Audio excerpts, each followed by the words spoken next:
Good evening. I would like to welcome you to the Board of Supervisors meeting for Monday, December 15th, 2025 at 7 p.m.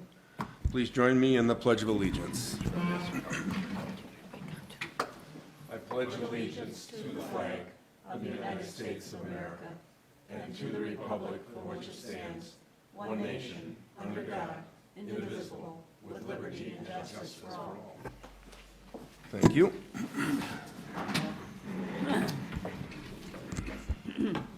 So let's establish a quorum. Supervisor Mark Hain. Here. Supervisor Linda Waite. Here. Chairman Dan Wolfle. Here. Supervisor Jeannie Vogel. Here. Supervisor Trent Olson. Here. All right.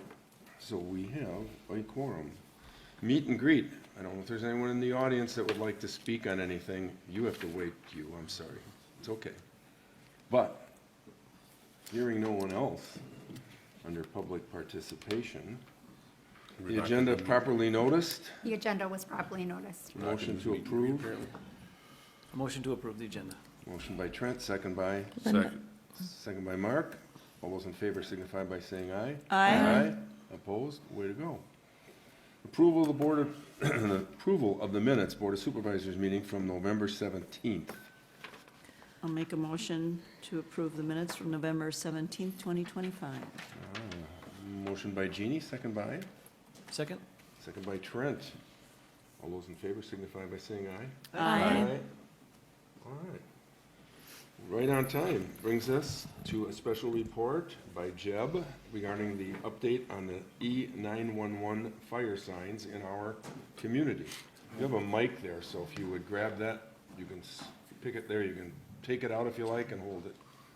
Well, first off, thank you guys for having me. My name is Jeb Salins. I'm the Director of Emergency Management. So I just wanted to come out tonight to kind of explain the process of our new fire number signs. So we started this process. We started in Sturgeon Bay in August with a pilot project of 40 signs. We are now working our way through Neswabi, and we are about 18-19% complete over the entire county. So why are we doing all of our new fire number signs? Because some people's signs out there look like this. And when you're driving a fire truck or an ambulance or a police vehicle, it is very difficult to find where you're going when these are your directions. So we're replacing all the 19,009 green signs with these.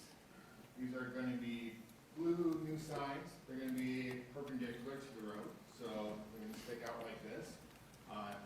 If you've seen them in the southern part of the county, they stand out really well. You can see them about a quarter mile in the dead of night pretty easily.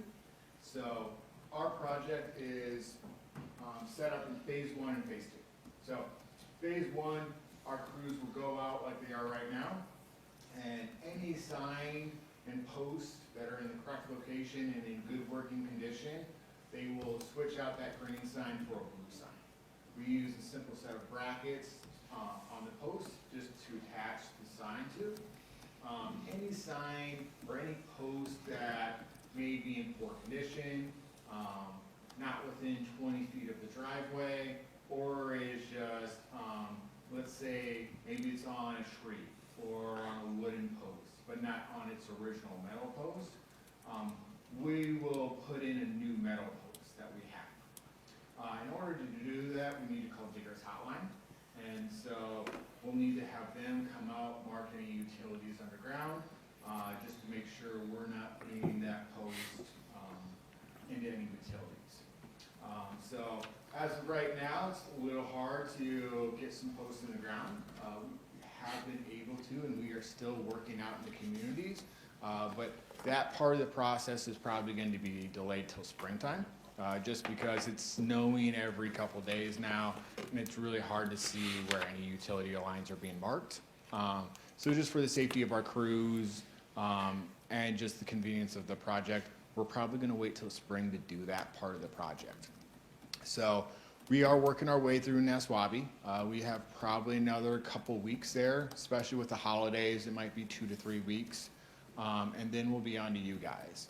I will just caveat that in saying if we get another big snowstorm, it might put us away for the season. But as of right now, we're going out there still on a daily basis to put out signs. So a couple of things that you guys should know as in the towns. So when we do replace a sign or replace a post, we're gonna put that post in the right back corner of that driveway, of that right-of-way. So if I'm looking at the house, it's gonna be in the right back, right? We do that just because that's what it says in the ordinance, but we do give our crews leeway. So let's say there's a bunch of trees or bushes, or the road just turns in a certain way where on the right side, it's not necessarily the best. Our crews might put it on the left side as well. It does have to be within 20 feet of a driveway.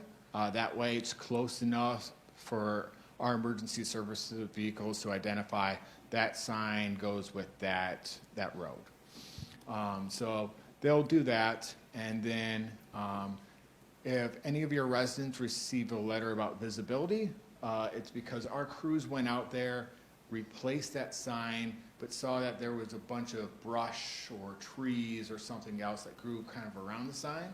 So they'll cut away what they need to replace it, but it is the responsibility of the homeowner to make sure that these signs are properly seen by emergency vehicles.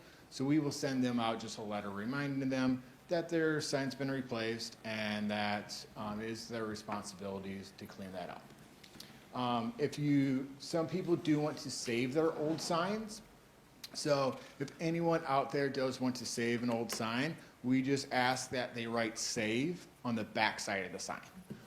We will take that off and just leave it right at the signpost for them. Yes, sir. Can I ask you a quick question? So I know for sure, one really cool one on Bay Shore Drive where it's like a tree has grown around it. And it looks like a mouth and they put eyes above it, googly eyes. Like something like that, they're gonna just leave that alone, right? I mean, because if this resident isn't here right now, Yeah. they're not gonna try to like pull it out of the tree, right? Probably not, Okay. but why don't you, I'll just caveat with this. You guys are like the eyes and ears of your community. Yeah. You know what's going on much more than I do.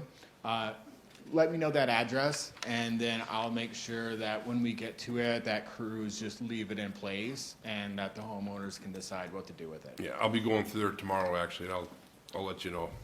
But that's a great point, because, yeah, we get a lot of questions about, well, my sign wasn't replaced, but all my neighbors have blue signs. And that's one of the reasons why I'm here tonight, is because, we may find that, oh, that's on a wooden post, or hey, that post needs to get moved. So these are some of the reasons why we're not gonna touch that sign. We're gonna leave those signs up until we can get back and put in those new posts and put on those new signs. I know there's a lot of people that are really looking forward to having their new signs, but unfortunately, winter has come a little earlier, or this year, I guess, on time. We've been spoiled the last couple of years. So some of that process will just be taking probably later this spring. But do you guys have any questions right off the bat? Do you have signs already ordered for our town in a pile somewhere? Yep. So all the signs for the entire county have come in. So they come in these big crates. So they are all sitting there ready to go. This is gonna be a dumb question, but is there any way to pull out signs out of that pile without creating major headache for you? We have a few people where their sign and the sign that you have there, you must have stole it from their yard. And they are anxious about the fact that EMS and others can't find their place and want a new sign tomorrow. So Yeah. we'll order a special one to accommodate that, but if we can avoid that cost, who knows? Yeah, no, it's a great question, because, you're not the only person that have reached out to me. There's some people that have reached out and just said, hey, I understand you guys aren't gonna come around till spring to do this. Can I just do it myself? And I'm definitely okay with that, right? I'm willing to work with you guys and get those out, because really what we're trying to do is make sure our community is safer in the end. And if that is a little bit of more legwork on my end, I'm definitely okay with that. So once we kind of bust open your guys' crate, if you can send me a list of addresses, I'm more than happy to get those out to the community the quickest way possible. Okay, that'd be great. Right now, it's a small number, but it would be, rather than spend another $100 to, order more, whatever. Absolutely, yeah, Cool. no, and I understand, right? Like, I see this from two views. I see this from the 30,000-foot view, but, when I'm not doing this, I'm a firefighter. I drive ambulances sometimes when they need me, so I get to see it as that part too. So, if we can get the signs that are really bad out there right away, even if it's just the homeowner taking that on themselves and replacing it, I'm fine with that, because in the end, it makes our community safer. Great, thank you. Yeah. You got a question? Yes, I'm going to assume that somebody has checked to be sure that you're using the proper name of the street or road.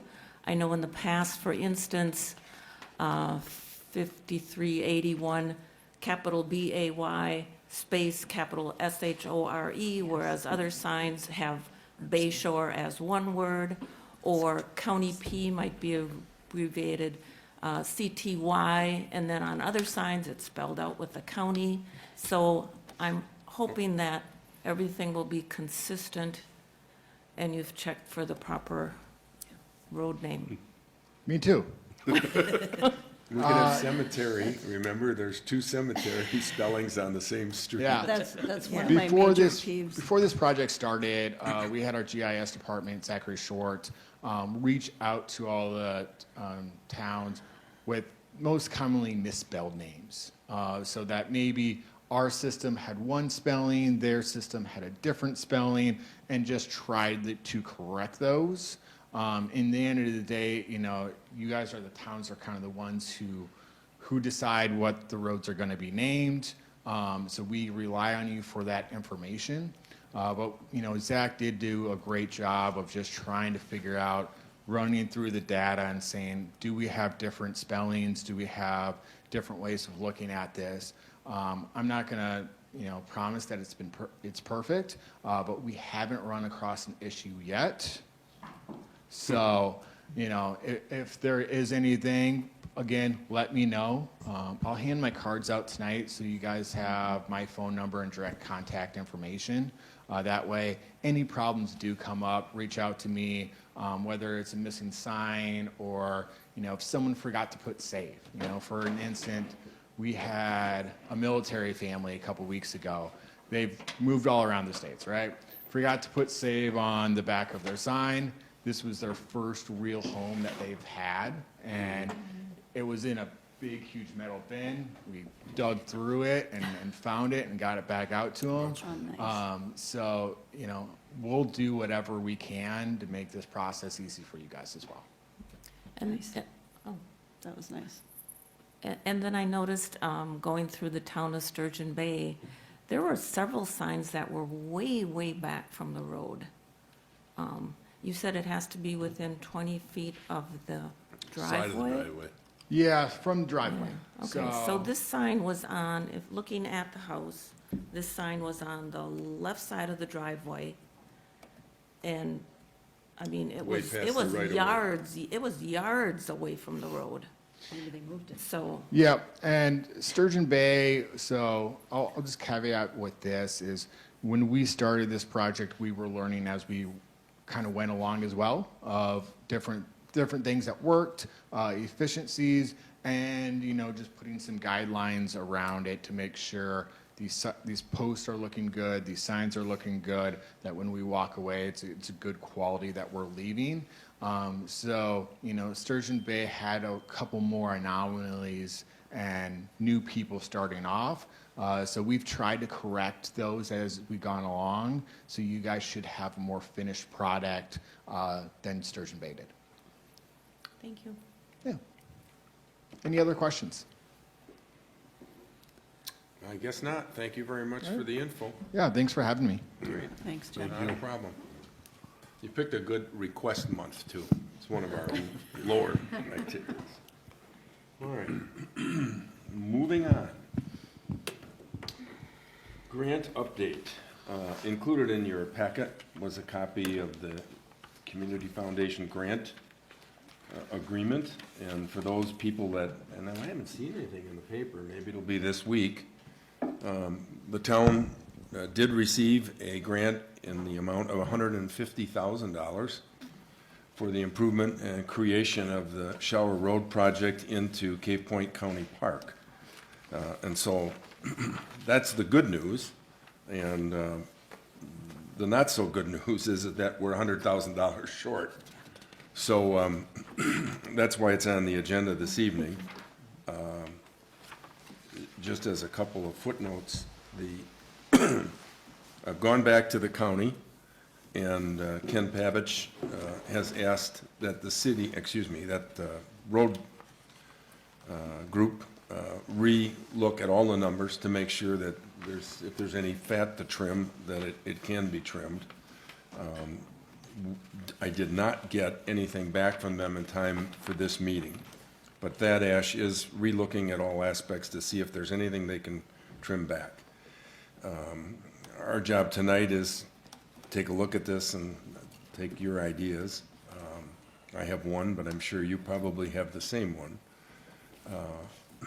In the sheet that is attached on the cost budget dollars, the one thing that I asked for, and it was in a different document that we had at the meeting, was the cost of the cul-de-sacs creation in the town of Jacksonport. And then it was also in there was a contingency. And as it turned out, the contingency is basically like $2,500. So the cul-de-sac creation is $50,000. I can tell you, I think I've said it before, that I think one of the alternatives here is to go back to the town of Jacksonport. I told Tom Wilson this, that depending on what's up, they may need to relook at the investments they make in this. Of course, the timing of their budget, our budget, I mean, all the other factors that enter into it, who knows what impact how they'll impact this cost, whether they'll contribute more or less, delay, who knows what that is. The other option is, depending on the feedback we get from them, is to postpone, delay, or eliminate the cul-de-sac creation component, which would bring us a little closer, and assuming the county can find a few extra bucks here or there, maybe make it more workable, I don't know. So I just wanted to give you that overview and get your thoughts on where you think we ought to go. So feel free to jump in. Luna, would you? I'll start. Oh, Mark's gonna start. Start this way and go that way. Okay. I really don't think we should get rid of the cul-de-sac. I think it's a terrible idea. I think we're gonna get a lot of backlash if we do, because that was one of the big parts of it, is having that for the plowing and the everything in the end of that road there. Don't know where we're gonna get the extra funds from, but I don't believe that's a good idea to get rid of the cul-de-sac. Well, the cul-de-sac creation was for the benefit of Jacksonport's traffic. It had nothing to do with, Well, it had nothing to do with excuse me, with a true benefit to us. no, I know, I understand that, Okay. but kind of like the agreement was within creating that cul-de-sac was part of the agreement. Oh, yeah, I mean, So that's just my, okay, that's fine.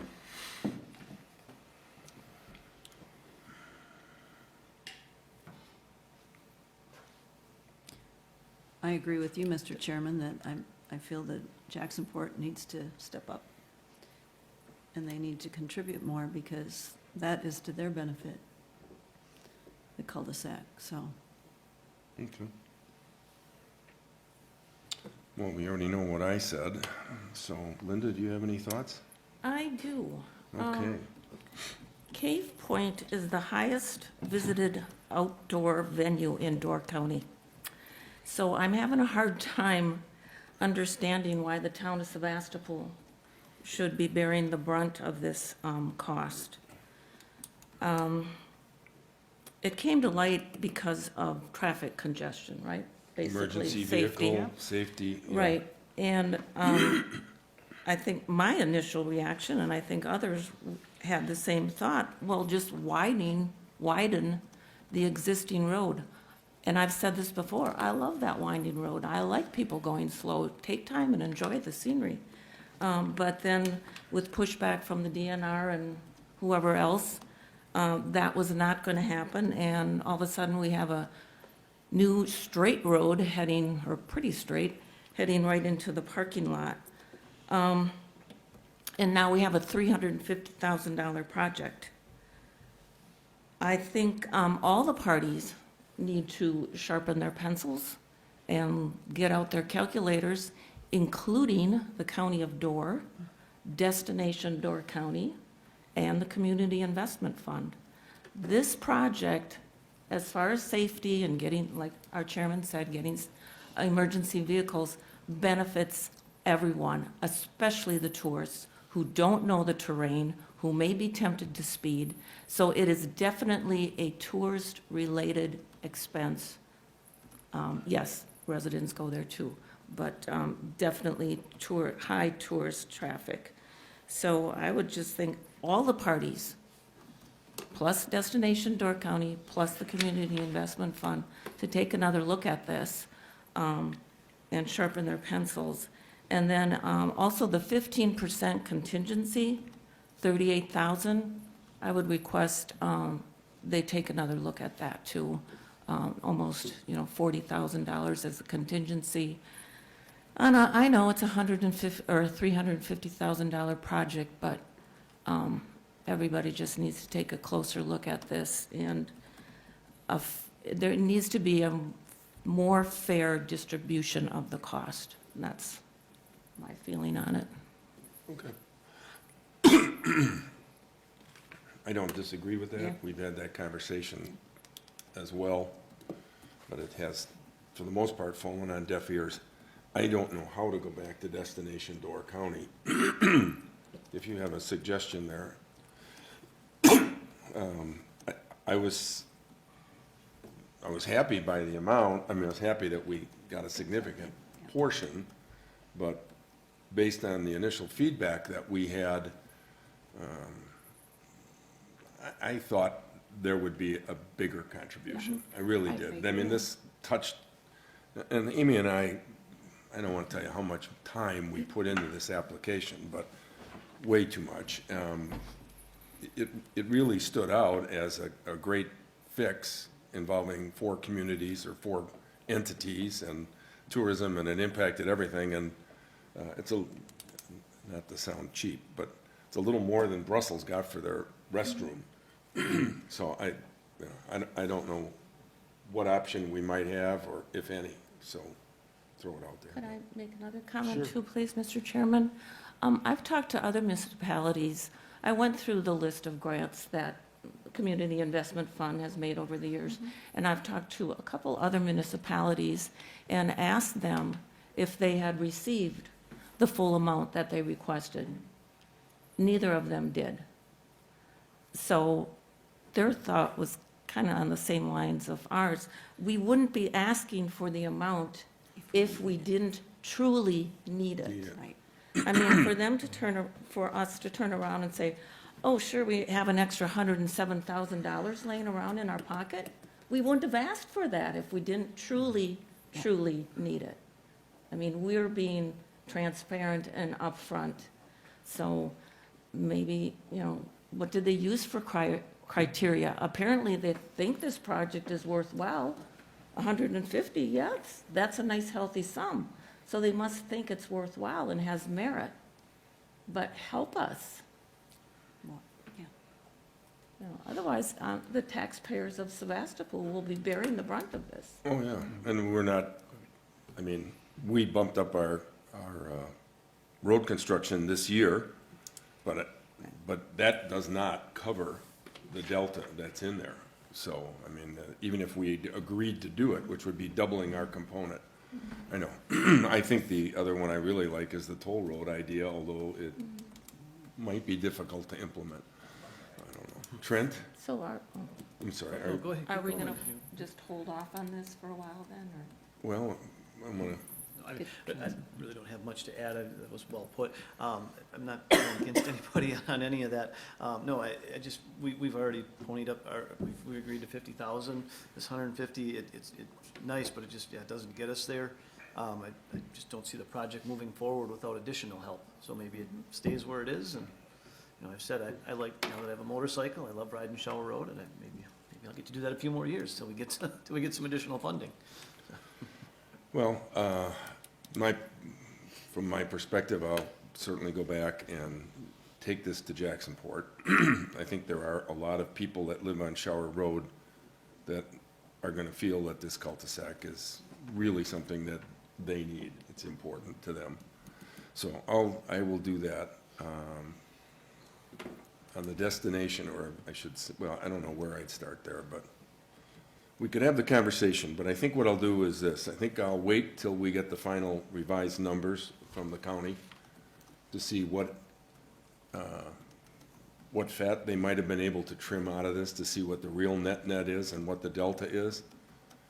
And then I'll go back to Jacksonport and have that conversation, and kind of come back next month and tell you where we're tracking, and depending on the delta, and I'll just have to have a conversation maybe with Ken at the county and see what other thoughts he might have on reapproaching them, or what possibly the county can do. If the county decides not to move ahead with the museum, there'll be more than enough money available for any project that we could come up with. But anyway, that's kind of my thought. Go ahead. Go ahead, I Mark. just got one more that might be crazy. It's just, we're doing the brunt of the finances here, and then Yeah. we're giving the road away to the guy that's doing almost the least. To me, it's like we're fixing this up and saying, okay, here, take this. It's, I mean, that's literally what we're doing. It's just really weird to me that we're doing that, and We don't have to, Mark. I understand that, but that's what we're doing. I mean, that's literally what we're Right. doing. So, I mean, if this math is correct, the 344, 830 minus 150,000 divided three ways, that'd be just under 65,000 apiece. I mean, doesn't sound so bad for us, adding another 15 of the 50 we already said yes to. Yep. You know, if we kind of said, hey, you know, and we're gonna pay $65,000 for something that we're gonna hand over. And we get nothing out of this in the end, because, I mean, we really don't make money off of Cave Point. It brings people in, but it doesn't make us money, because people are coming and going away from it. I mean, It's the just a whole kind of hard piece, pill to swallow. the option that we always have, and still have, is just go back and leave the road, do nothing, take a different approach and say, over time, now that the powers that be at the DNR have a little different perspective on it, maybe be able to at least shoulder out, but I mean, that's not gonna be a freebie either. But we have that option. I don't disagree with you. I mean, there's some work to be done here yet. We'll see what happens. Do we have to, oh, I'm sorry. Go ahead. Do we have to do all the things on there to get that grant, or could we do $200,000 worth of improvements to the road and get it going for, you know, many years to come? The component in here, and that's why you have the grant application, and I highlighted it. I think you're required to go back and tell them any changes in your budget. Okay. And, that's not saying, Yeah, I saw that. yeah, the grant application and budget, we previously submitted in part. So, I mean, there might be some flex in there, and I've got that thing highlighted in my own. I don't know. And maybe that's the easy way to have that conversation and say, you know, we're not gonna come up with enough once we know what everybody's numbers are, and say, hey, we're gonna take a different cut at it and still take your money. You know, that may be the best conversation to have with them. So, okay, Hugh? Thank you, Mr. Chairman. As you know, I've been working with you and participating in the working group on this project to look at funding. Just a couple of perspectives. Number one is the the county has a longstanding policy about if they take over a road from a municipality, it's gotta be up the county standards Yeah. before Yeah. they do that. And there are, I think several county board members that are adamant about that, notwithstanding just doing this project of itself, you know, there's some that are questioning whether it should be done. So I don't know if I want to continue to poke that bear about whether it's fair or not. It's just their long-standing policy. Mark, so that one I would leave alone. Relative to other funding, when we had the public listening session here about the potential project, my understanding that there are these, the cycling club or group that has been established in the county. I know in some of those conversations, they talked about being willing to participate. So I'm just wondering if there's other entities that would be willing to participate in the grant. And I think either through Destination Door County or the county administrator, Mr. Paddock, we might be able to, you know, shake that tree relative to other stakeholders, because, you know, turning that over, especially that large chunk of Shower Road, you know, from a cycling perspective, it was seen as very positive, you know, relative to how they wanted to have, you know, pseudo more dedicated trails. So that might be something to take a look at relative to, once the pencils are sharpened, then we kind of know the better estimate of cost, that we could just have them weigh in on that, and I think that might be amenable. The other one is a little bit, I'll say more aggressive. When we did our original budget workshop for the 2026 budget, the original anticipation was that we would have a much smaller net new construction number, and we were sitting with a $1,300,000, $1,400,000 deficit. And there were a lot of ideas that were brought up relative to how the county could have closed that gap. Well, consequently, the net new construction number actually went up, so we are in a much favorable position. We have a balanced budget. However, one of the things brought up by the county staff and county board members as part of a brainstorming session was starting to charge admission at some of the county parks. And to Supervisor Waite's observation, you know, Cape Point is the most popular, and it's one that I've advocated for as a way for the county to monetize some of its assets a little bit more, especially since they're not used by county residents. County residents stay away from those parks because it's so doggone busy, and it's not safe. So, and I had given them my suggestions of how Waukesha County does it. They do it by reading license plates, and they do subscriptions, so it's very, I'll call it a very lightweight process. And I had mentioned to Supervisor Paddock at the time we were discussing this, to when they look at reconstruct the entrance to be able to have, you know, a park admission, you know, capability in there. We're gonna have fiber out there. From an addressing perspective, power's not gonna be that big of a deal. And you could fund, if you will, getting this done and pay that back through park admission fees. And after that, they can have it for a general fund, park maintenance, because I think that would be a substantial revenue source. So that. We could do that. That would be another idea. It's not the toll road, but it's the next best thing to it. No, I mean, we as a town could do Could that keep it. on that road. I mean, it is our road.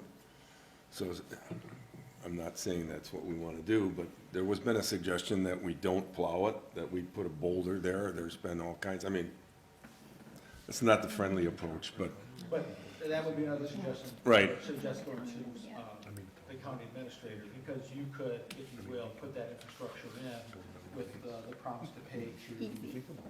You know, you need to do a short bonding if you want to, but that's another way you probably get or get a loan, knowing that you're gonna have that sort of revenue coming in. So just a couple of suggestions that I Yeah. think would help you close that gap. no, I appreciate it. We did have that conversation, like you said. I didn't see a lot of enthusiasm, but you never know. Things change. So I'll wait for some final numbers from the county. I'll get in touch with Jacksonport, going through the cul-de-sac conversation. And depending on where we're at after that, I think I'll circle back to Destination Door and see, or I should say the Door Community Foundation, see what's happening there. And I'll keep you guys in the loop at the next meeting. So, Good luck. thank you. I'm very excited about the opportunity to continue. All right. Moving on. EMR, meeting minutes, approval, quorums, head count.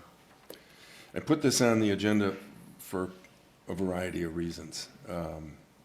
Over the past few months, the EMRs and the agency, et cetera, has not had a necessary number of attendees to actually approve their own meeting minutes. And in some cases, when the meetings are held and there isn't a quorum, they're turned into training sessions, but I'm not sure that that's the right approach versus just elimination of the meeting at that point. And it's open for discussion. There is, as you had a chance to read through the different minutes, we have some participation issues or concerns, I think.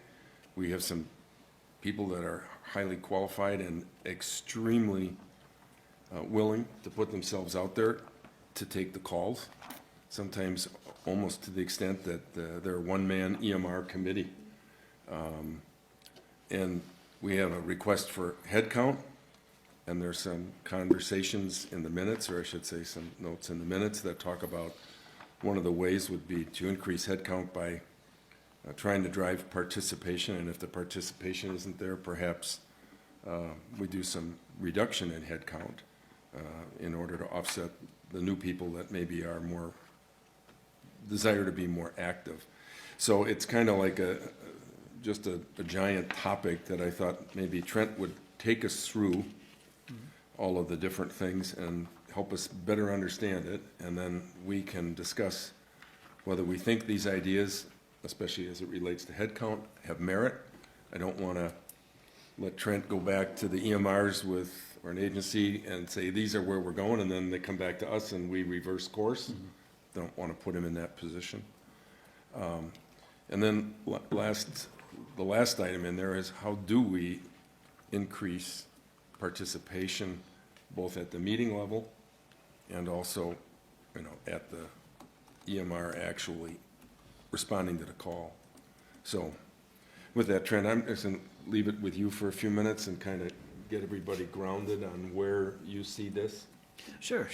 And yes, so meetings have become, well, I guess since I joined 2 years, or almost 2 years ago, yes, meetings have always been an issue with the EMRs to actually get a quorum there. It seems like we get a quorum at the, for an election, and other than that, we don't get a quorum. It's usually very few people show up to the meetings. Go ahead, sorry. Yeah. Just to get us on the same page, what constitutes a quorum for the EMRs? More than 50% of the More members than showing up, 50%, yes. okay. Yep, yeah, and Got now, and as we've stated, we have a cap at 20, but we have actually 21 members right now. Yes, you have a And question? I have another question. So I'm not clear on the word agency and the word committee. Sure. So the committee is made up of 1 to 2 members of the Board of Supervisors, so I'm the only one on that. And then from the EMR group, it would be the crew chief. So that is the committee. The agency is the entire group of active EMRs, including their executive committee. Would you repeat the agency? Sure. The agency is the active EMRs, including their executive committee. Right. We've kind of short-stopped just there. No, that's all right. No, I don't mind. Want to make sure it's all, same Yeah, thing. yeah, and yeah. You understand the. No. Well, yeah, we So- need to understand when he's talking about agency or committee, Right. what is, be clear, because it doesn't seem to be clear. Well, we voted on it this summer with the, Right. I mean, we set the whole thing up that way, Right. and it was all, I mean, that was the way it was originally intended, and, yeah. So, we've been talking the past couple meetings about ways to get more people interested, or more people active in the meetings, and also to eliminate the members that are non-participating, not going to calls for years, not coming to meetings. The suggestion that was brought up at our last meeting, and what we're looking to talk with the EMRs next month, would be instituting a point system. to say you need to have 15 points per year to be able to stay on as an EMR. The points would be 2 points per call that you go on, so you'd have to do a minimum of 5 calls per year, and 1 point per meeting, so minimum of five meetings per year. Now, if you end up going to 10 calls and you get 20 points, we're fine with that. If we have some members that are traveling during the week and only available on the weekend, but they attend several calls per month, and we want to make sure that we do not eliminate the valuable EMR members just because they're unable to attend a meeting. But we're recognizing that there's a difference between unable to attend a meeting and unwilling to attend a meeting. So this point system would kind of give, it would at least eliminate the bottom 3 to 4 people every year that are not participating as EMRs. Go ahead. I was gonna say, even with the point system, though, you have, based on grants activity. I mean, literally, he's the whole EMR, even the people that used to be active don't seem to be active. That's kind of. That's correct, yeah, yep. Is that because Grant's there and they're just letting him run with it? Is it because, I mean, how do we? No, used to be because- Dale Wiegand that took every call. Yeah, and so to kind of put some numbers behind that, just for anybody else listening. So as of early December here, we've had 211 calls go out to our EMRs, and only 38 calls were no response. So that's 82% calls that were gone to. Now, of that 211 calls, Grant responded to 128 of them. Now, he's not the sole person to respond to 128 of them. Right. He's other than them. He's just a very active member. So he Young and came on hungry. this year. What's that? Young and hungry. Yes, and he's very. He does a very good job at it. He's very active in it. We don't need everyone to be that active. It's very tough to find people that are able to be that active. Between work schedules and everything. I mean, this is a volunteer agency. But to say we need you to make 5 to 10 calls a year is not unreasonable because there are other people that are able to do that and willing to do that, but they're not allowed to be on our committee because we have the cap on it at 21 people. So this is going to give us kind of that opportunity to put some numbers and put a policy in place to be able to start eliminating the non-participating members. And from Ashley and the rest, they're feeling comfortable to sell that. Yes, and for a couple of reasons. One, yes, so there's some people that just, they haven't been active for years, so we may actually look at removing them before we. Even do Yeah, this. before we even do this, because really, if we do this, this is a full year out that they have to get all these points. We're gonna have another year of the exact same situation, so we'd like to eliminate a few people as quickly as possible to get some new people on and get some more calls being attended to. If somebody has a good reason for why they weren't able to attend for a year, they are gonna be able to appeal that to us, or to the agency and the committee, to make sure that we're not eliminating somebody who could potentially help somebody in the future, but we just want to open that door for the people who really want to be active in these calls. Okay. Feel free to chime in here, just trying to get where we're at. We had, hearing none? No, I don't know if he's gonna keep. Oh, no, I'm good. I'll go back to the quorum. I'm just kind of confused by the quorum thing. And not trying to nitpick, but if you look at the June 11th, there's Grant, Justin, Ashley, Whitney, Trent, Cheryl, Joe, Jasper, Austin, Andy, and Trent. Might be 2 Trents of the same person, I'm not sure. And there's no quorum. And then you jump up to September 3rd, and there's Ashley, Trent, Whitney, Justin, and Grant. And there's a quorum. That's a committee quorum, That's a because committee Ashley and I committee. are. Oh, Agency. okay. Yep. Okay, committee, yep. gotcha. Yeah, To Sorry. look at the I header. didn't know Yeah. that, okay. Yep. But, but you're right. Sorry. It seemed like all the agency meetings, they don't have a quorum.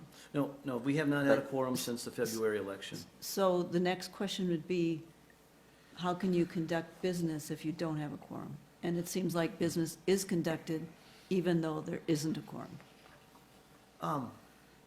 Well, I guess what business is being conducted without the quorum? Well, there's notes about it. There's minutes. Yeah, because if we don't turn in minutes, we get yelled at. Well, So, no, we- but we do you, a but you don't training have, session. So in that training session, then, at least the EMRs who are participating in the meeting can discuss issues that they're having with the crew chief to review calls, review best practices, bring up issues that they have as far as equipment needs and that kind of thing, without it being an official meeting where, so, yeah. Is there any way to change the bylaws? I know we've done this already, to make it easier to have a quorum? I mean, is it allowed to make it less?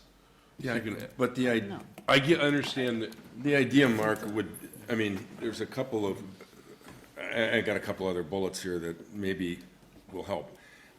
I question whether there's any communications going out to the EMRs that don't attend the meetings.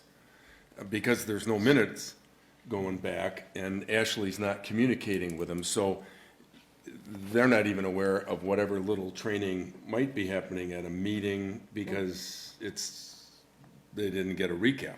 No, so they all, they're paged to the meeting. when They know say about the paged. meetings, you're right. Yeah, so they know that there's a meeting there, they're choosing not to, they're either choosing not to attend or they have something else going on. Right. But, you see, yeah, But they're not But- getting the minutes from even your meetings, The committee meetings. the committee meetings out to them, so they're not aware of anything that's being discussed at the EMR level. okay, well, and all, I mean, the committee meeting, that would still be, it's available on our website. If they were interested enough to be there, they could get a hold of those minutes. Yeah, but They you- could also contact, there's a lot of ways they could. I agree, They're but you really need choosing to, not to. we need to force feed them in order to get their engagement back.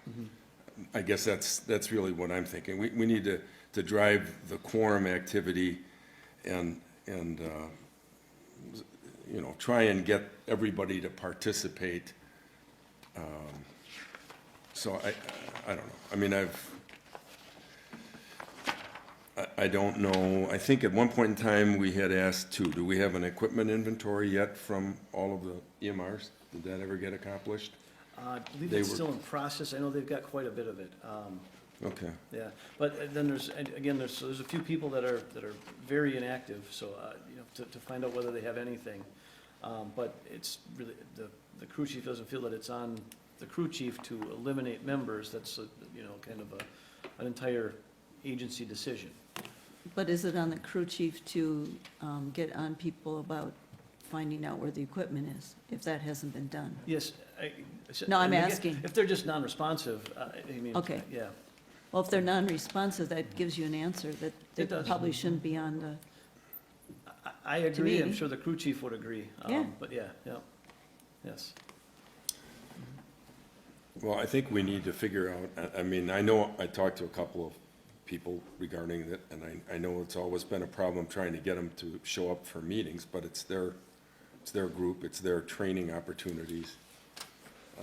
I think I talked to Amy about this, and it's probably too far off the wall, but I said, you know, maybe we look at put some dollars out there in a raffle or lottery or something, and we say, hey, make the meetings and get a chit, and, you know, at the end of the year, there's a cash bonus, you know, that you can participate in.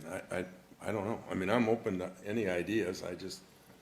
We have to figure out a way to get them engaged so that they are responding, that it doesn't fall back on Grant. If the committee is willing to pass on a few people that haven't been taking calls, are not active, and we can bring some people in, I'm game for that. Okay. But I think we need to broaden the participation of the people that take the calls and attend the meeting, understanding the quorum. The meeting's there for their benefit, so that they can get together and share, do, train, whatever. So, any ideas that any of you have, we should throw out there. So, go to your mic, Linda. The larger the group, the more difficult it is to get a quorum. So, So we should cut it down to 10 to Well, make the I thought we quorum. were at 16 at one point. Yeah, I always thought 16 was a nice round number, Well, but, I have very mixed feelings on forcing people to meetings because I'm way more active than anybody else in this room with my life outside of this room, with all the things I do. So if I had to go to meetings, I'm not in a pissing contest, Jeannie, I'm just putting it out there. I coach sports, Gee, I have 3 thanks. kids, so if I was forced to go to meetings, it would put a bad taste in my mouth. I think that was why this room was so filled with a lot of the EMRs. It's because they feel like we're getting into their business too much and telling them how to do the things that they're already doing. Like, they're not there to go to meetings, most of them, as we can see by the participation. They're there to be EMRs. So I'm very mixed on forcing people to go to meetings. But Dan was also talking about them actually not going on calls. Absolutely. So And it's it's not- That's why it's get not rid just of meetings. get rid of the dead weight. And then the people that want to come on board as EMRs are gonna want to come to meetings. Yeah, You absolutely. get fresh and new. So here's the other thing. Grant is self-employed basically, so he can go on calls. If I was still self-employed, I would join the EMRs in a heartbeat, because I can go on calls. I can drop my tool pouch and go. I'm not self-employed anymore. I work for someone. It's much harder. Back when we had 16 guys, or people, I should say, we had farmers, we had people that worked at the shipyard that were off, and they were working 3rd shift, 2nd shift, 1st shift. It was much easier to have these people around. Now the people are working 2 and 3 jobs and running and going, and it's just, there's so much more going on now. We need the numbers, we need the bigger numbers to have more people to pull from. So I never liked forcing people to go to meetings. It's just, that's my personal thought on it. I don't want to push people away because we're saying, okay, if you don't make this many meetings, you're out. I hope it never comes to that. well, I don't think it would come to that. I think you want to have some camaraderie amongst your Absolutely. group. You want to have some communications on what's working, where I'm having trouble, what can I learn from, or whatever. So maybe the target is, 3 meetings a year, which I don't know that puts anybody behind the 8 ball, but something that, gives them, that addresses that concern, so that they're also in communication with what's going on. I don't know. Obviously, taking the people that are not making and haven't made any calls is the right course of action before we add anybody else.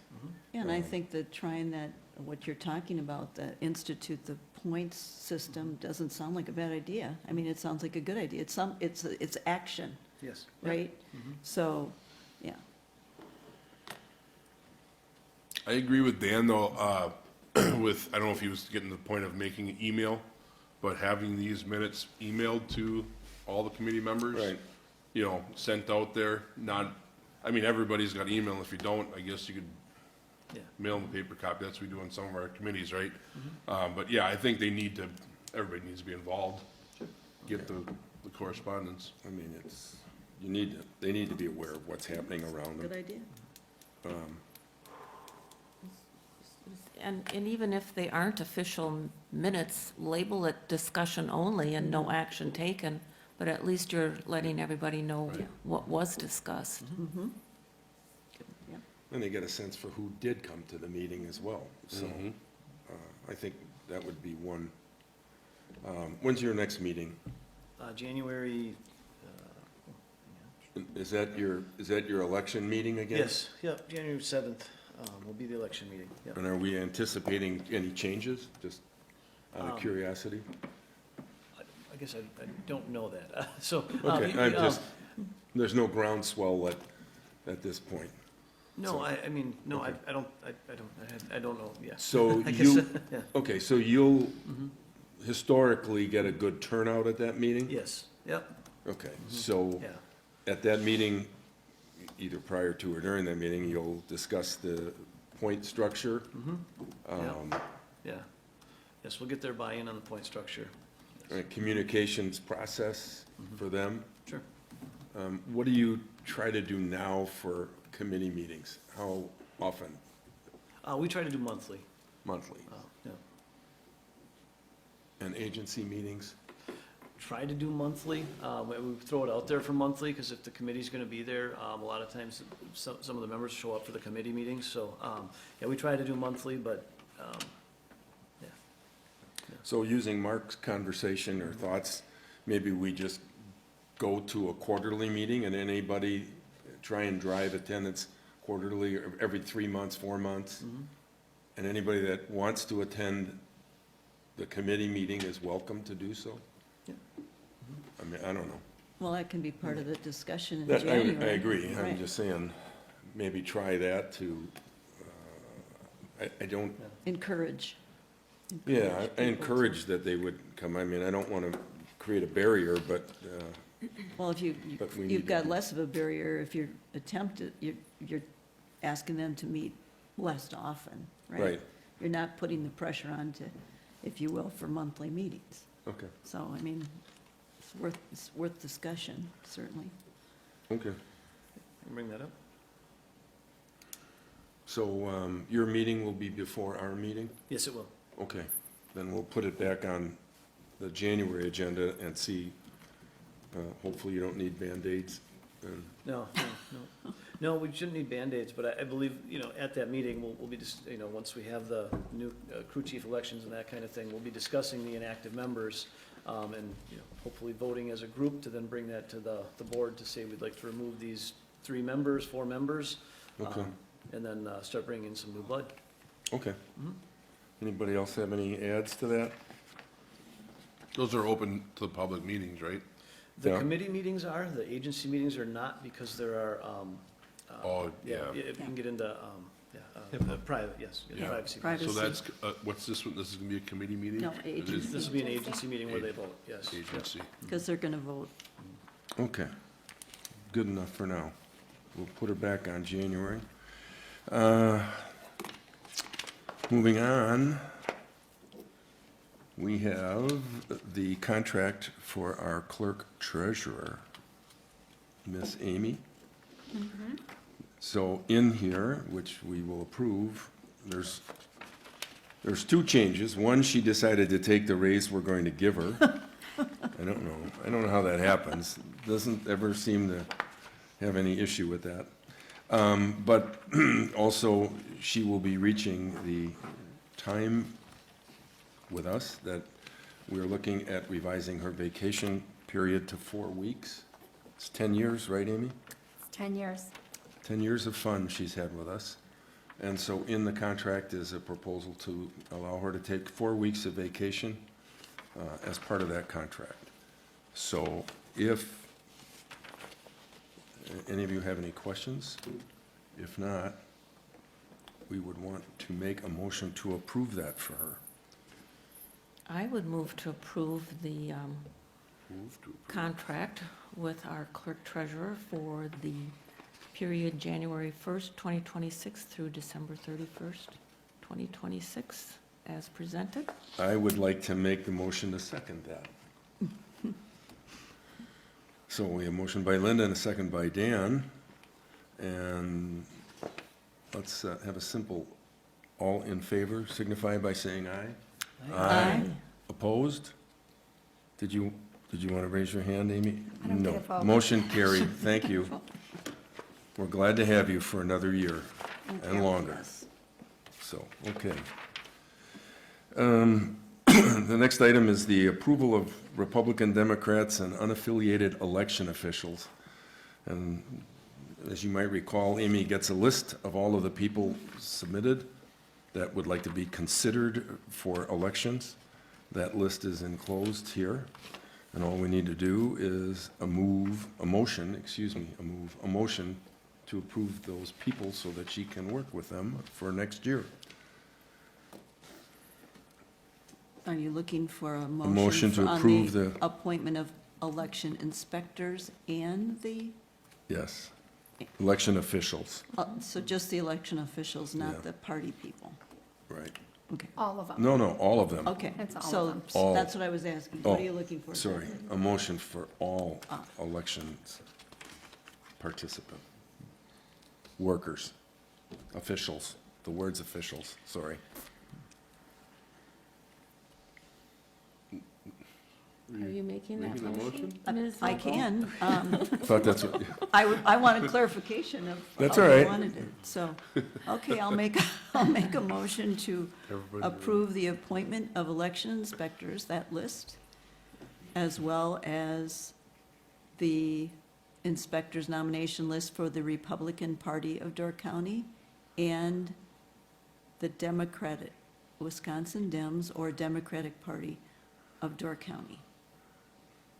and all other unaffiliated election And all other unaffiliated election officials. officials.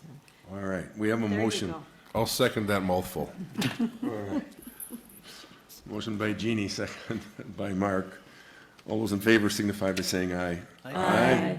Anybody disapprove? Motion carried. All right. Let's see. And I notice a public hearing on the Door County Comprehensive Plan. Linda, I put that in here, and I regret to inform you, I didn't touch base with you. No, that's okay. I'm well aware of it.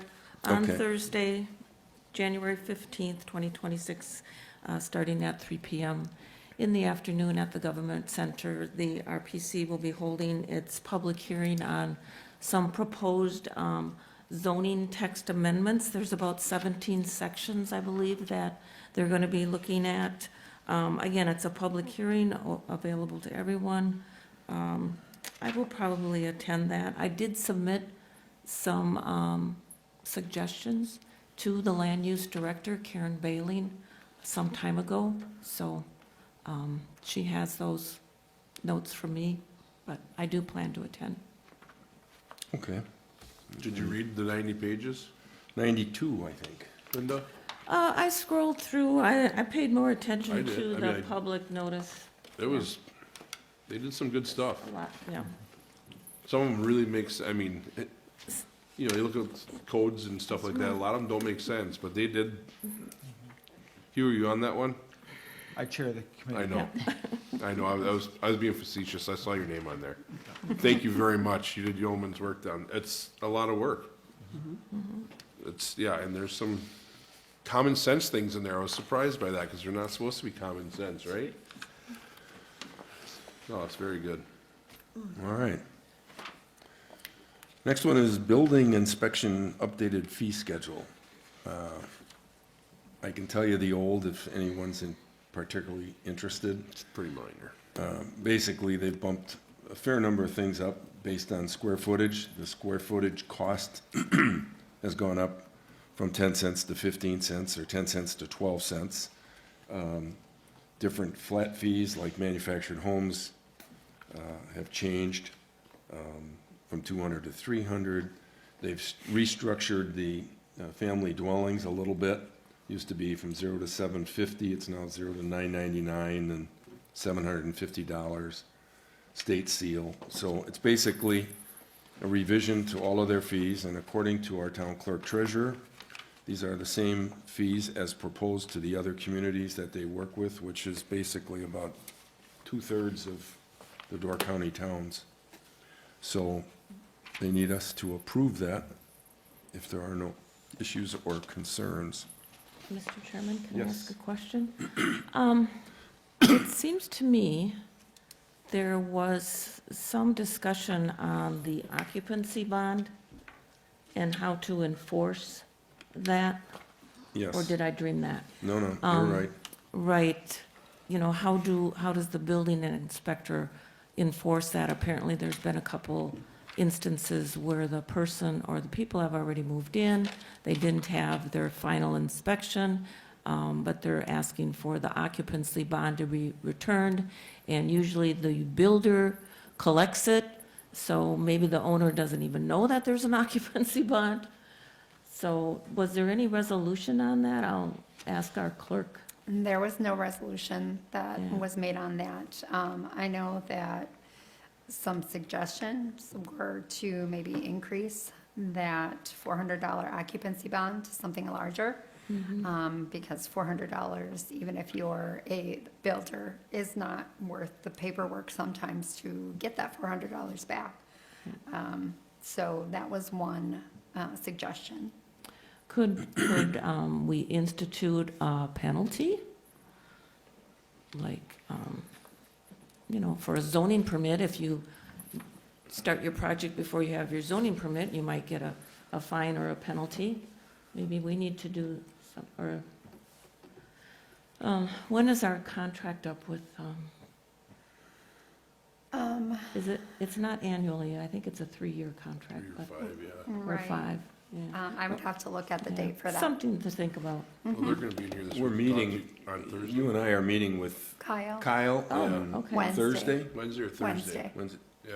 Wednesday at Wednesday. 1 o'clock. Wednesday, 1 o'clock. And that was one of the things I wanted to talk about. Okay, 'Cause good. I think you're right. I mean, either we raise that, and as you indicated, sometimes it gets lost in the builder's thing, so I'm, not to put more burden on Amy, but maybe a letter goes to the owner saying this occupancy permit, you are not gonna get this money refunded if you don't get final inspection, and just deal with it up front. And, if you don't get final inspection, thank you, we keep the money. That would be my thought. And maybe it's too easy a fix. Maybe it's not. I don't know. What do you think, Mark, as a former builder? Well, it's, if you, if you get if you look at their fee schedule here, if you start too early, you get fined. Double the fees are due if the work is started before a permit is issued. I mean, that's what it's always been. If you get a fine for building, if you build something, Right. I mean, it's been Right. an age-old thing. DNR won't give you a permit to dig a pond, so you go dig a pond, and then they fine you $400, because it's $200 to dig it, and $200 for the fine. So, yeah, the $400 for occupancy is, like Amy said, it's nothing. So I'm sure they'd be Increase. very willing to increase or to put a fine in their schedule for it. And yeah, it's very true. A lot of homeowners have no idea that there's even an occupancy permit. Right. They hear it at the end of the job when they're told that, oh, you don't have that stair there, and you don't have a light by your doorway, all these different things. They have no idea. So, We could maybe make that part of this while their fee schedule is up for grabs. I mean, it's refunded upon approval of the final inspection, so the Gillets have to do the final inspection before you can get it back. Right? So if that final inspection doesn't get, does the final inspection get turned into the town? Like, do you know when there's a final inspection? Well, we know when there's a final inspection when we issue the $400 back. Yeah, So that's the so- only way we would know if there's the inspection that's done. Yeah. Recently, there was one, again, I assume it had a general contractor, that they let the residents move in, and then the building inspector called them for a final, and they said, well, now you have to work around the residents' schedule. Well, Yeah, because they had all of their, everything moved in already. So Happens that's all the time. not right. No. So they want to figure out how to stop that from happening. yeah. It's adding more work for them, for Gillets. But maybe we can talk, when you guys meet them this week, is there a way they can just send an email when everything's They're asking final us to, inspection? they're asking us to approve these fees, so maybe what we do is we approve these fees conditional upon a change in the occupancy permit process, either increasing that fee, or like you said, a penalty or something. And maybe that's what we ought to do, is just throw it out there and say, it's conditional based on figuring out a better way to deal with the occupancy permit. Worst case scenario, if we didn't approve this till January, it's not gonna cost them a ton. Well, in fact, let's do that. Let's roll it over to January. We'll have the conversation with them on Wednesday, and depending on what happens, and we'll put it on the January thing, and we could even make it retroactive. Effective January 1st or something. Yeah, I don't think anybody has a problem with these fees. That's not the issues we're having. The issue, we have one issue. Okay, let's do that. All right. We will find out the answer to the question. And in my opinion, they're gonna say yes because, like Amy said, now they gotta go in there and climb over kids' toys and cat beds and everything else to check things. You know what I mean? It's gonna be easier on them in the end. Yep, okay. AT&T updated map, and just before I give it to Jeannie, we did get the next invoice for the 50% completion. And Jeannie, do you remember what they anticipate them, where they really think they are? Like, wasn't it like they're gonna be pretty close to 60 Pretty some? close to 60%. 60%? Very soon. Yeah, almost by the first of the year, or right after, I think. Because said they were giving us a heads up there was another one coming soon. So, any rate, and with the Board of Land Commissioners, we're just waiting. It's been pre-approved, subject to the state attorney, who apparently looks at it, makes a call, and then they will send us the funds. So, Jeannie, you want to talk to the rest? Sure. We did have a Zoom meeting with AT&T last week, and it was necessary, certain, because of the SBU's bearing of the lines on the section of Bayshore Drive where they have poles. And as everyone's probably noticed, they have stopped work.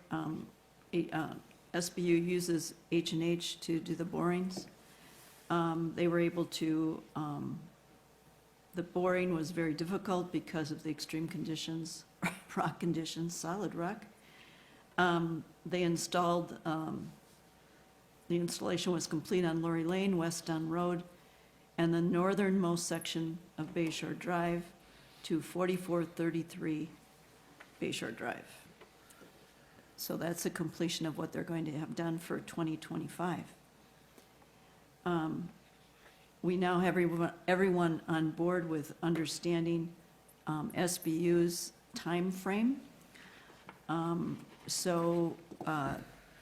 Though the map says that estimated completion in that area is going to be January of '26, that is not accurate. We just haven't received an updated map since our discussions. So Jason was at the meeting, Jason Berry of SBU, so he came back with his estimate of the time frame. So it moves very slowly when you're going through solid rock. So he's estimating that in 2026, they'll complete about 0.8 miles. So at the point of the end of 2026, the anticipation is somewhere in the neighborhood of 4221 Bayshore Drive. In 2027, again, by his conservative estimate, the stopping point in '26 will be from, in the area of Gordon Road, plus the entire Shoreside Circle subdivision. So by the end of '27, that's what should be completed. That's a conservative estimate according to Jason.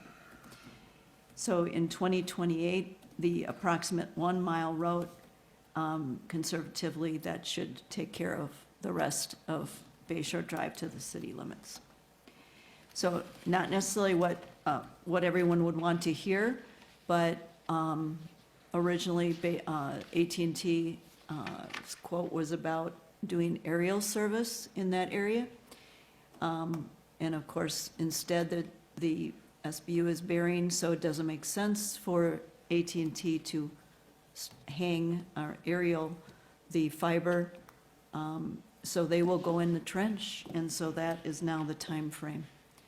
As you can see, some of the other areas indicate where it's been completed in our town, and this map, if it hasn't been put on the website, it probably will be. It may come off when we get the revision about the estimated completion of the area of Bay Shore Drive.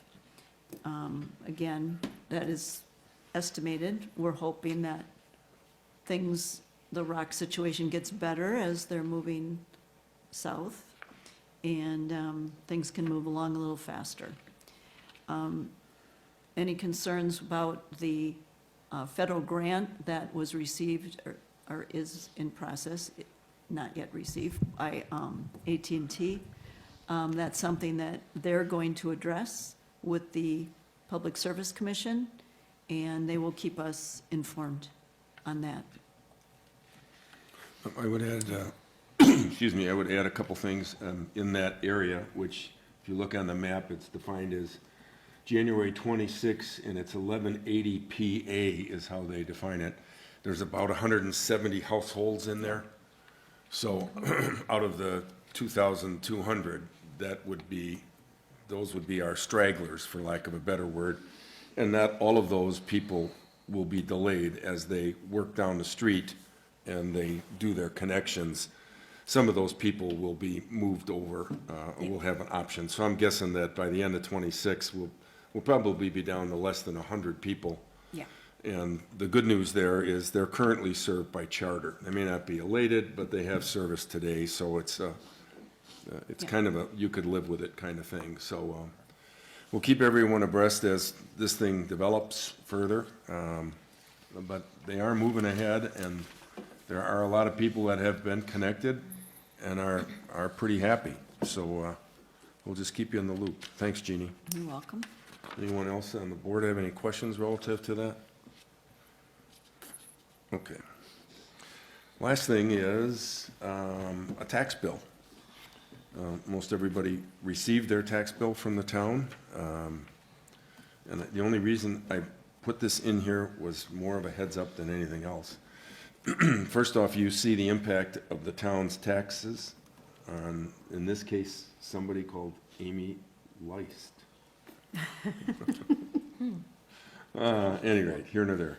As you can see, the town component is 0.4%, whereas the county of Door is 4.6, NWTC is almost 8, and Sevastopol Schools is just under 5.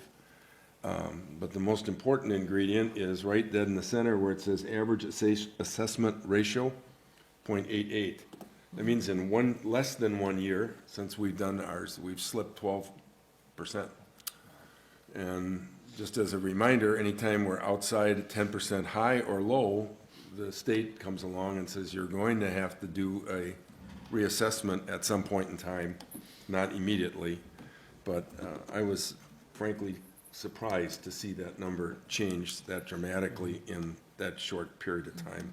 So obviously we'll keep an eye on it, and hopefully it doesn't change significantly next year. So that was that. Oh, and behind it, Gibraltar did this, right? Mm-hmm. They did a really nice job of taking the tax bill, and it's color-coded and breaking out what each section is so that somebody who's looking at their tax bill has a little better understanding of what's doing it. And I think we will do that next year and make that available if people want to pull it off the internet or whatever. And in their case, yeah, do you know if that was an actual that they pulled? No, I don't believe it was an actual. Yeah, okay. I was gonna say, because their assessed value would be 89, it'd actually be one better. Anyway, yes. For the clerk, okay, so did the county print this tax bill?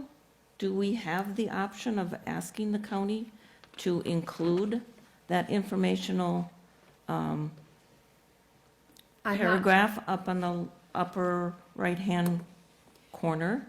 And do they charge extra for adding color? So this, the explanation of my tax bill that came from Teresa at the town of Gibraltar. This was shared between the treasurers, in the municipal treasurer group that we have within the towns. So, you know, she had just shared this with us. I think she took it out of, I think she took example of a tax bill and then went in Adobe Acrobat and kind of manipulated it with the colors and whatnot. So I'm not sure that the county would be able to do something like this. I mean, we can always do a mock-up like this and, like you said, place it online. Because not everyone understands when they get the tax bill, they just see that it went up or it went down. Right. But looking at this, you can kind of see, oh, it was the town that went up. It was NWTC that increased theirs, and this is the reason why it's higher or lower.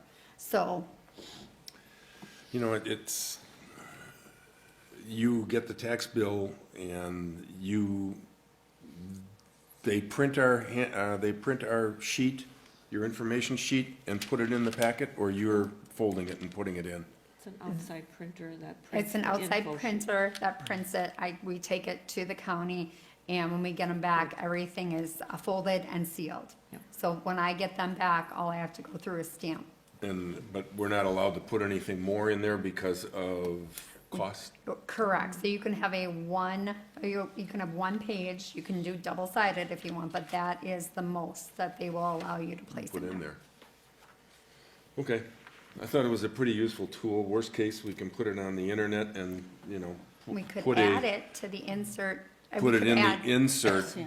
Right, saying, saying, you yep. know, if you'd like a detailed explanation, you know, please go to our website, it's under whatever. Yeah, because you had a lot of room this year on your insert, which I have here.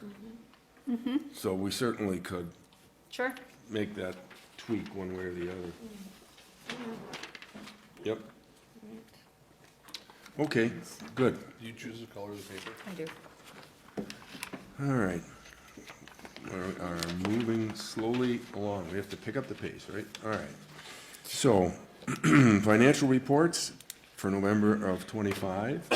You have the account balances, the budget versus actual, and the transaction detail reports for the month. And Amy, you have any comments from the treasurer's perspective? Yeah, the EMRs received a grant from the state of Wisconsin for roughly $18,000. It was the first year that the EMRs were even eligible to apply for this, so I believe the application needed to be in, or the opening started mid-August, and it needed to be in by about the 19th of September. Ashley took care of that, and we just heard this week that they were able to secure $18,000. That $18,000 has to be used for specific things, and they gave them a list of what they could use it for. And the other caveat is that that has to be used within a year. What So, kind of items did they? pagers, radios, any cell phones, upgrades, defibrillators. So mostly supply things, but some of those pagers and radios, are the larger ticket items. So, Great.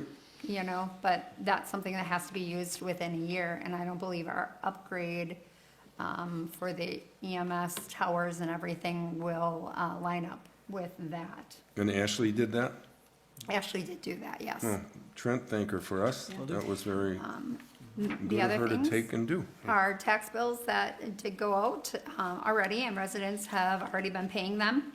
Currently, our road construction budget category has a balance of $370,000 versus the $400,000 that we had budgeted. That was mostly due to Whitefish Bay Road coming out $20,000 less than what we anticipated. And I did check with the county, so the total for Whitefish Bay Road was $179,000 versus the quote of $199,000. So I did check with the county to see if we had any outstanding invoices for any of the roads, and we are up to date, So we're 25,000 under what we targeted. roughly right. That's why you checked, because you were surprised. I was surprised, and so I just wanted to know that everything was kosher, and it is.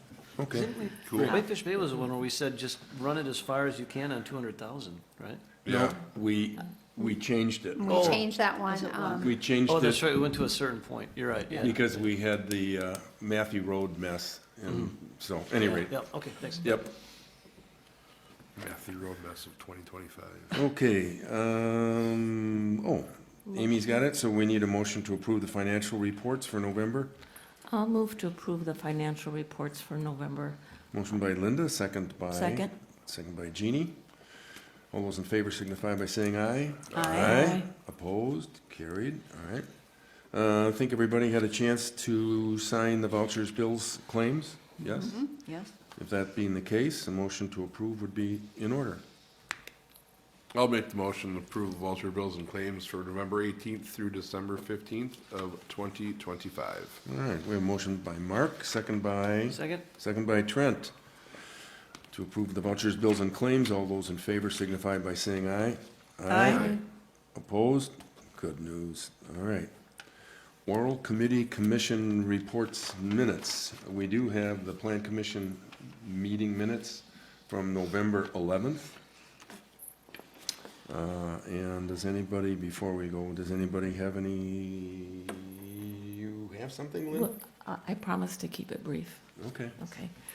Just to follow up on the Shoreman, remember the conditional use permit requests that came before the board? The RPC did grant Oh, yeah. the conditional use permit. I think there was some misunderstanding when we started out before the RPC, that we had put on the recommendation that they didn't appear. And I think some of the RPC members thought, oh, you denied it because they didn't show up. And really, that wasn't the case. It was because we couldn't get an answer to our questions. So, yes, but anyway, they did grant it. The vote was, I think, 3-1. There was only 4 RPC members. And I'm okay with that. They were very pleasant, so anyway.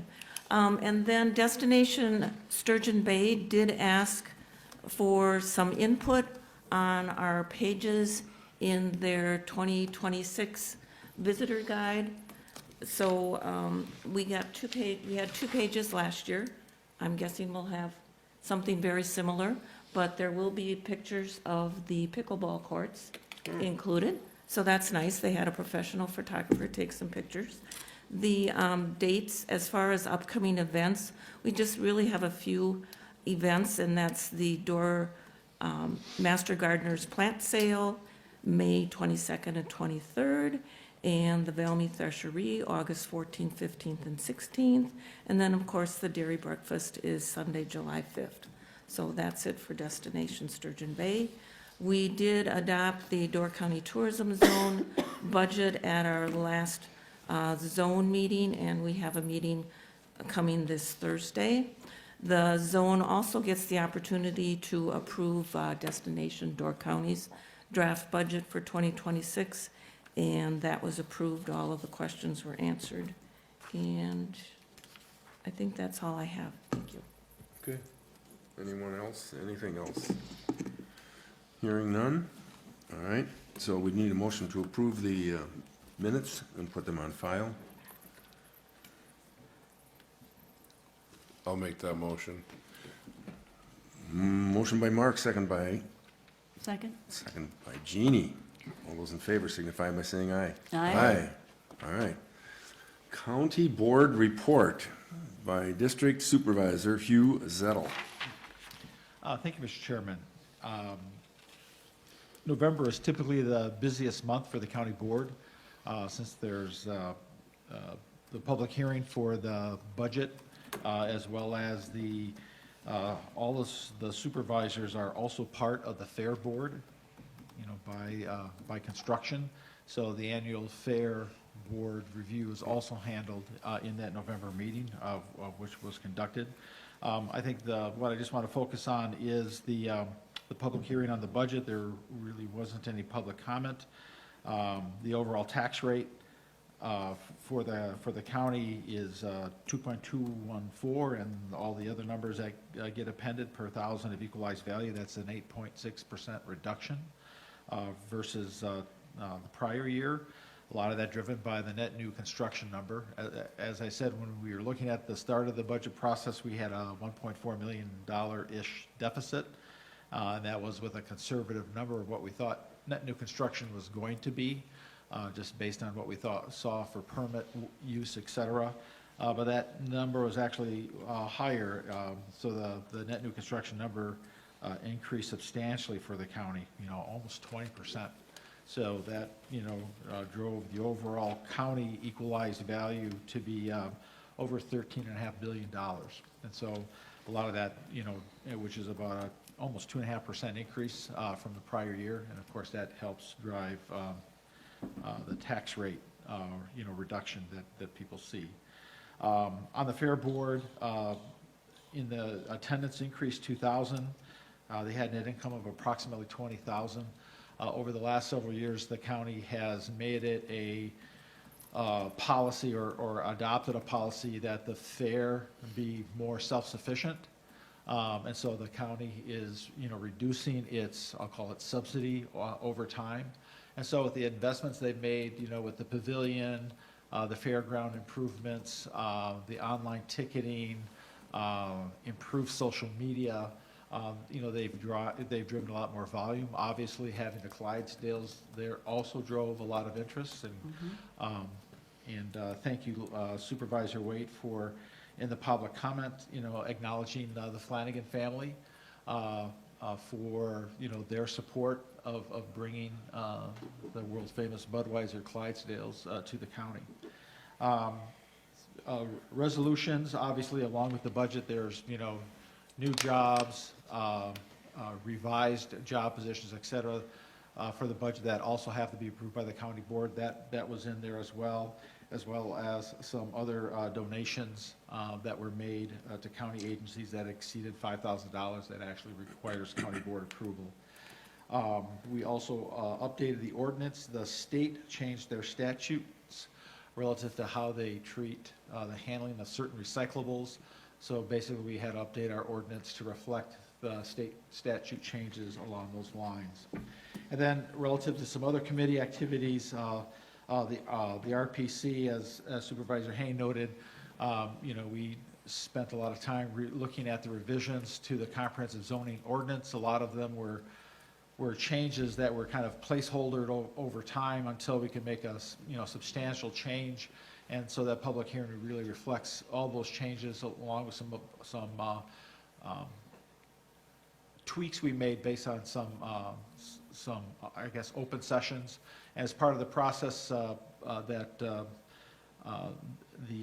Director Karen Baling did, they also provided the towns the ability to provide their own feedback. So before we go to public hearing, of which, if you will, the ordinance is kind of already baked, we kind of did a last call, and that's where the towns got a chance to say, hey, I would like to have this change, or have you consider that, so that way we could have that in an open discussion with the committee before we kind of finalized it for public hearing. So we added that extra step, again, just to allow the town some more flexibility to offer us feedback. And as Supervisor Wade also noted, the Sherman Cup, we approved by a vote of 3-1. Originally, there was a motion to not approve it, to have it go back to the town, and that motion failed 1-3. And I think just the notion is that it's almost impossible for a county to not approve a cup submittal with the new state law. And quite honestly, by statute, the county isn't required to get town input or town review of a conditional use permit.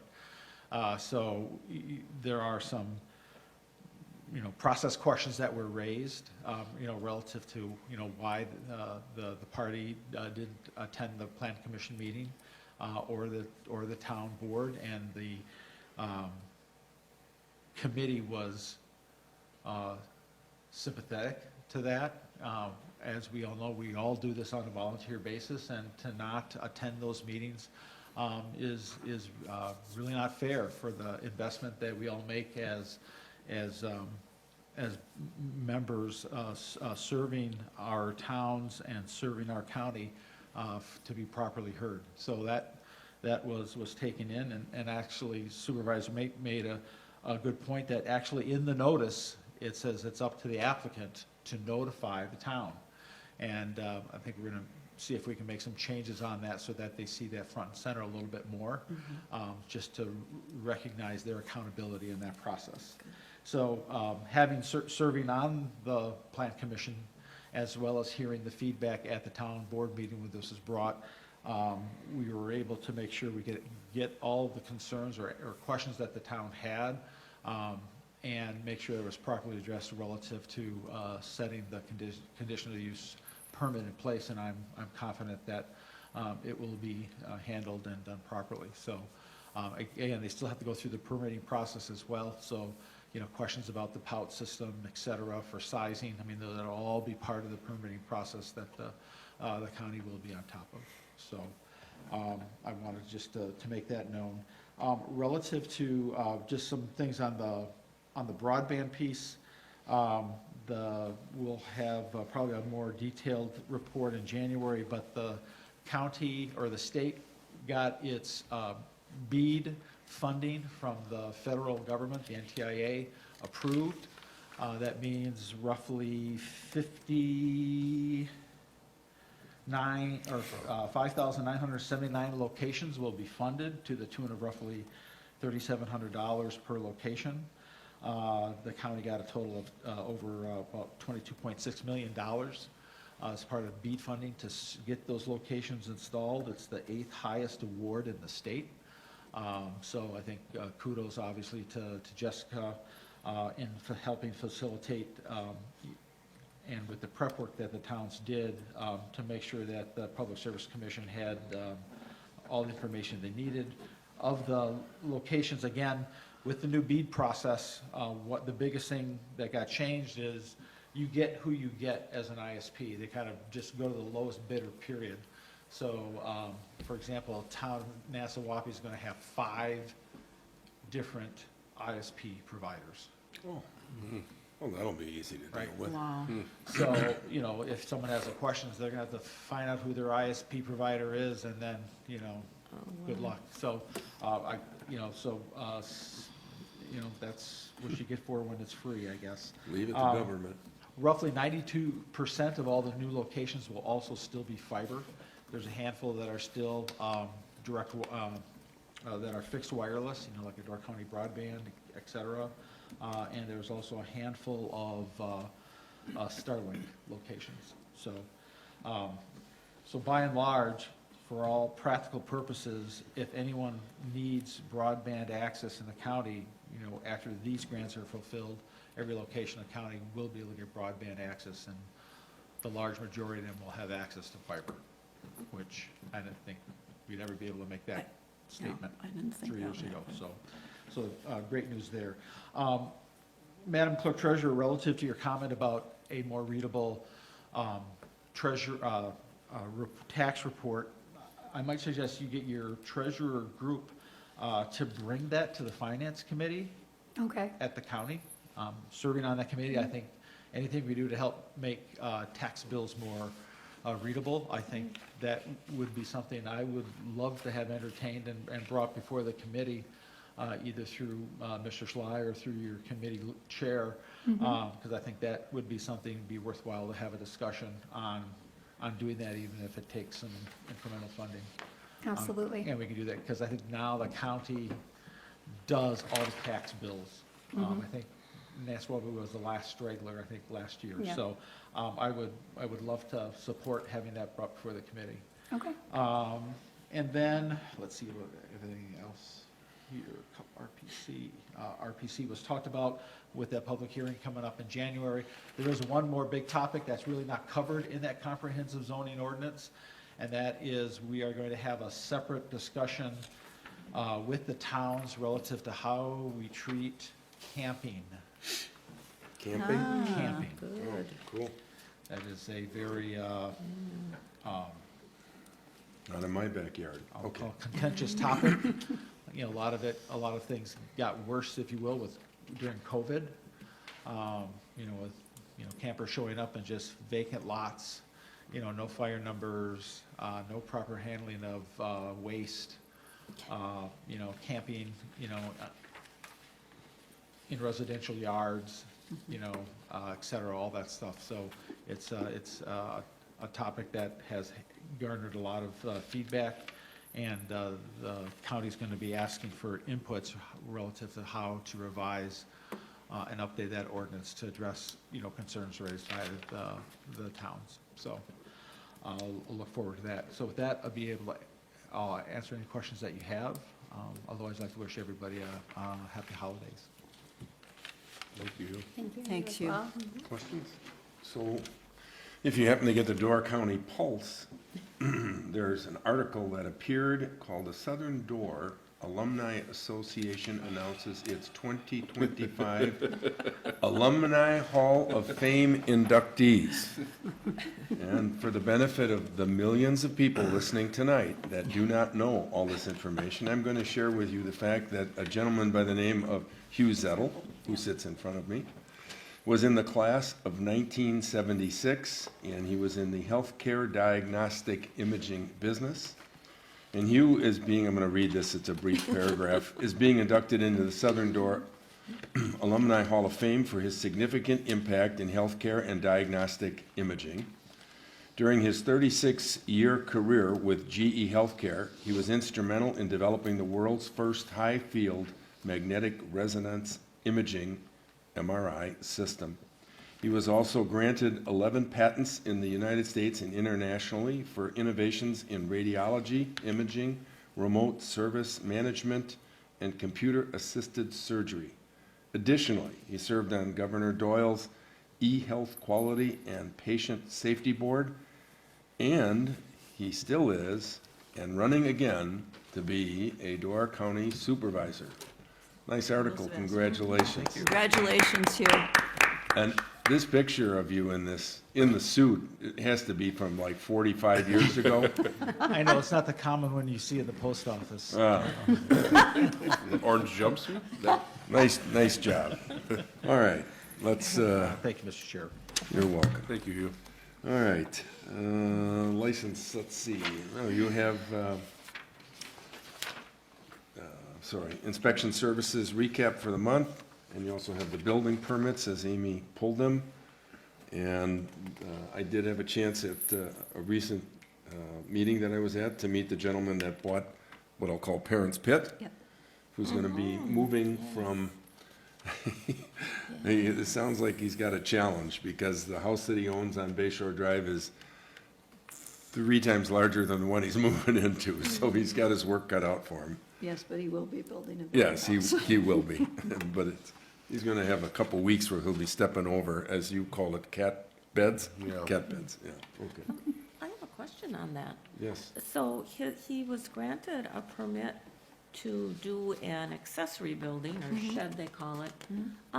How is that allowed when you don't have a primary residence? There does is a- have a There is a primary. residence there. There's a primary. On Lake of the Woods? Yep. Yeah. Oh, there is? Yeah, Joe Oh. had a home built There's there a like a number of years ago. cabin. Yes, it's a Small. huge log house, isn't it? Yep. No, well- Okay, I'm sorry. Yep. Yes, he did, so he's good to go. All right, license inspections, all we have is a couple pieces of correspondence. Rural Mutual, we're in the process of switching agents. This will be our 3rd one in the last few years. The gentleman that was there is moving on to something else. The newsletter from Destination Door County, the Destination Connection. And announcements is our next meeting will be January 19th at 7 p.m. If you have some agenda items before then, let me know. Otherwise, it is time for that world-famous last final motion. Motion to adjourn. We have Trent with a motion to adjourn, second by Mark. All those in favor signify by saying aye. Aye. We are adjourned. Thank you.